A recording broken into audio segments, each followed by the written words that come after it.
இன்றைக்கி நம்ம டேஸ்ட்டான சுரக்காய் பொரியல் எப்படி செய்கிறதுன்னு பார்க்கலாம் வாங்க. சுரக்காவை இந்த மாதிரி சின்ன சின்னதாக கட் பண்ணி எடுத்து வச்சுக்கலாம். 2 பெரிய வெங்காயத்தை கட் பண்ணி எடுத்து வச்சுக்கலாம்.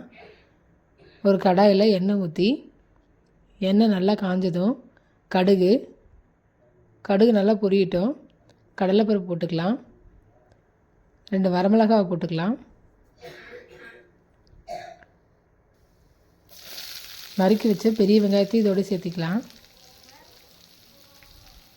பெரிய வெங்காயம் நல்லா வணங்கணும். நல்லா வணங்கினதுக்கப்புறம் பாருங்கள், இந்த அளவுக்கு நல்லா வணங்கணும்.